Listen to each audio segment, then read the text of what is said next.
Baik, Assalamualaikum warahmatullahi wabarakatuh. Pemirsa, kali ini saya akan menerangkan tentang larutan penyangga dengan topik khusus yakni jenis dan komponen dari larutan penyangga. Sebelumnya kita mengingat kembali pengertian larutan penyangga, yaitu larutan yang pH-nya relatif tidak berubah dengan penambahan sedikit asam atau sedikit basa. Secara umum, larutan itu akan mengalami perubahan pH jika mengalami penambahan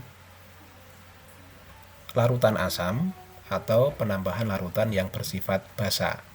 Namun, ada tipe-tipe larutan tertentu yang ternyata pH-nya relatif tidak berubah atau kalaupun berubah tidak begitu banyak ya, dengan penambahan sedikit asam atau sedikit basa.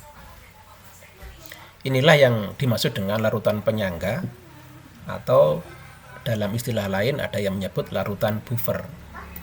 Perhatikan ilustrasi berikut. Misalnya larutan A mula-mula pH-nya 6,7, ditetesi sedikit larutan HCl, ternyata pH-nya menjadi 3,2. Kalian lihat turunnya banyak sekali.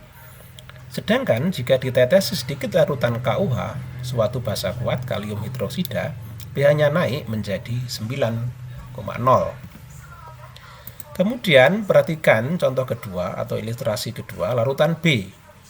Mula-mula pH-nya 7,8. Kemudian larutan B ini ditetesi dengan sedikit larutan HCl, asam kuat, ternyata pH-nya turun hanya di angka 7,5. Sedangkan jika ditetesi dengan sedikit larutan KUH, kalium hidroksida, pH-nya naiknya hanya di kisaran 7,9. Perhatikan perubahan angka pH pada larutan A dan B. Ini bisa kita simpulkan bahwa larutan A bukanlah larutan penyangga, sedangkan B adalah larutan penyangga. Hal ini disebabkan karena larutan A perubahan pH-nya sangat signifikan ya jika ditetesi dengan larutan HCl atau larutan KUH.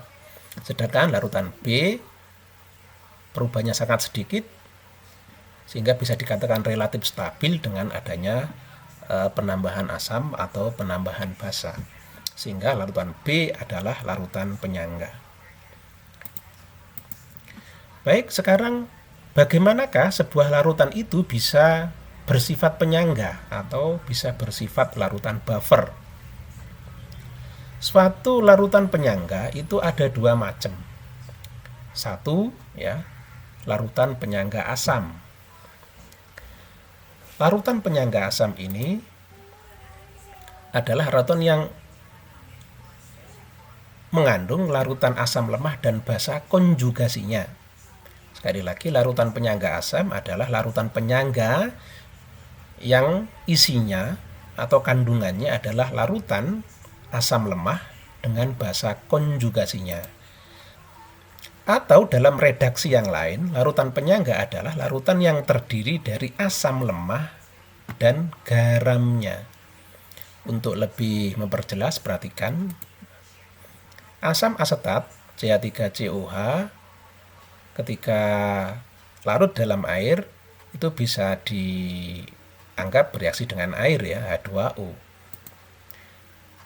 Nah, sehingga terjadi reaksi asam basa menurut Bronsted-Lowry di sini ya.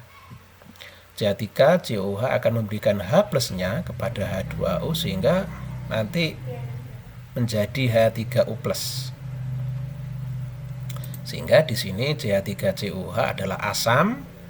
Ya, sebaliknya kalau reaksi ini dibalik ya, maka CH3COO- ini adalah basa konjugasinya. Nah, larutan penyangga asam itu adalah campuran antara sebuah asam lemah dengan basa konjugasinya.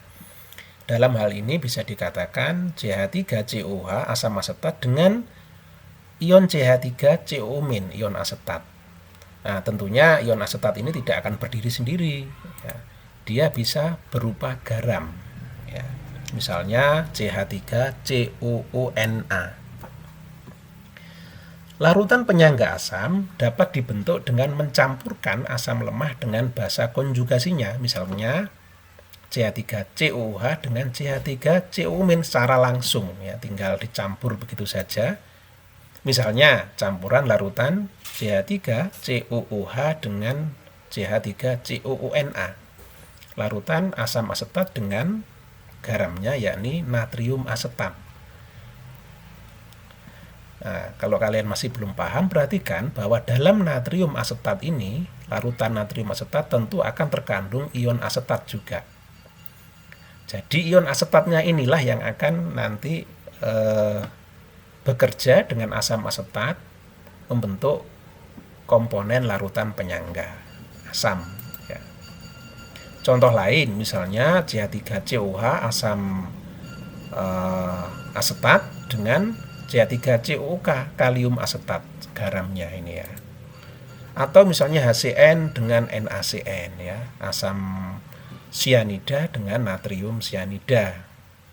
Ini juga bisa membentuk larutan penyangga asam dengan cara mencampurkan secara langsung ya. Ini tidak tergantung ya nanti bagaimana volumenya, bagaimana konsentrasinya, asalkan dicampur secara langsung ini akan membentuk larutan penyangga dan larutan ini akan tahan terhadap perubahan pH.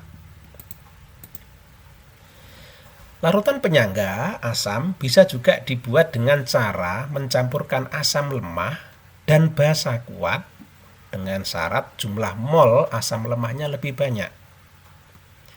Ya, karena akan terjadi reaksi nanti ya. Contohnya ya misalnya campuran CH3COOH 100 ml 0,1 molar dengan NaOH natrium hidroksida 50 ml 0,1 molar.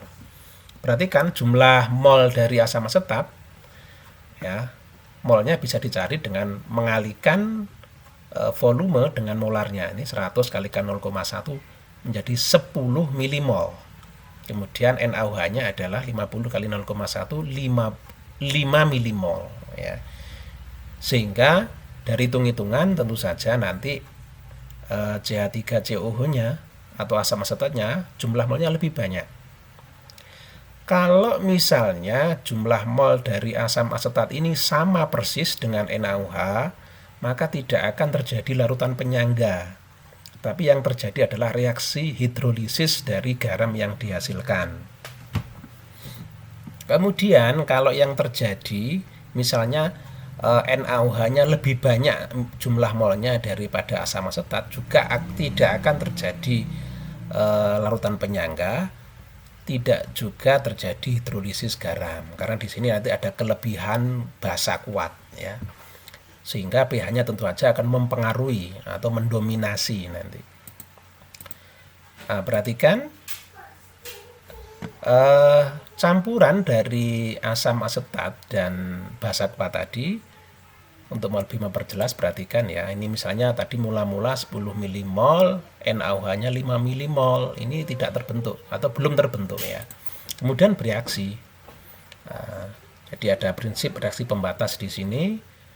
Yang bereaksi CH3COO-nya hanya 5 milimol, NaOH-nya 5 milimol, kemudian natrium asetat terbentuk 5 milimol, H2O-nya terbentuk 5 milimol. Nah, dalam sisa ini ternyata asam asetatnya masih tersisa 5 milimol, NaOH habis, kemudian CH3COONA-nya tersisa 5 milimol, air yang terbentuk 5 milimol. Sehingga perhatikan di akhir reaksi itu ada campuran antara asam lemah dengan basa konjugasinya atau dengan garamnya ini. Itulah makanya larutan penyangga asam bisa dibuat dengan cara mencampurkan sebuah asam lemah dengan basa kuat dengan syarat asam lemahnya jumlah milimolnya atau jumlah molnya lebih banyak. Baik, selanjutnya kita menuju ke larutan penyangga jenis kedua, yakni larutan penyangga basa. Larutan penyangga basa adalah larutan penyangga yang mengandung basa lemah dengan asam konjugasinya. Jadi komposisinya adalah ada sebuah basa lemah dicampurkan dengan asam konjugasinya.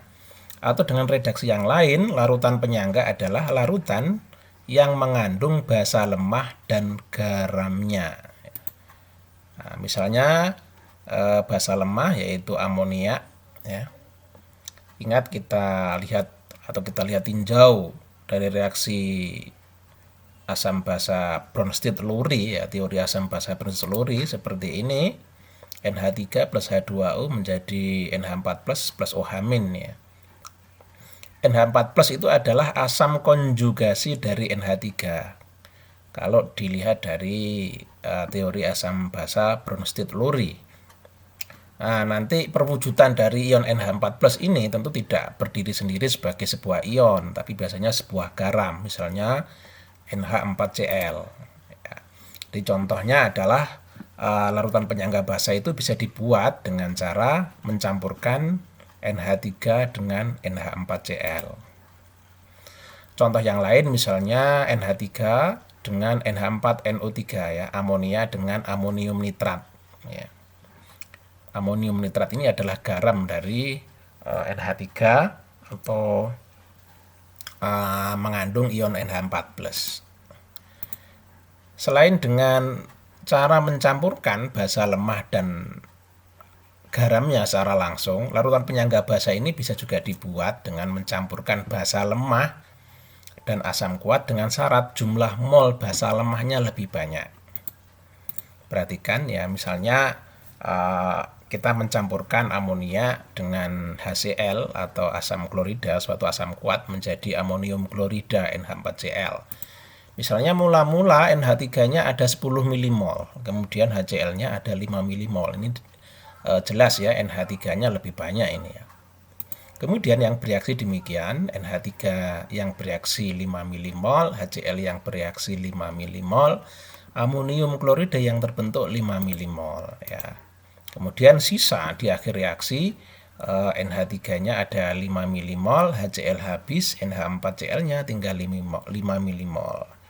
Inilah maksudnya kenapa tadi ada syarat bahwa NH3-nya harus lebih banyak, ya, karena supaya di akhir reaksi nanti terjadi campuran antara sisa dari amonia yang bereaksi tadi, kemudian dengan hasil reaksinya yaitu garamnya sendiri NH4Cl, sehingga terjadi larutan penyangga. Seandainya jumlah NH3 dan HCl ini sama, maka tidak akan terjadi larutan penyangga. Kenapa? Karena sama-sama habis nanti ya, NH3 habis, HCl habis. Yang terbentuk adalah NH4Cl, garam, ya. Dengan sendirinya nanti pH-nya dihitung dengan cara pH hidrolisis garam. Baik, demikian pemirsa penjelasan tentang larutan penyangga. Semoga dapat membantu dan kita bertemu pada bagian selanjutnya.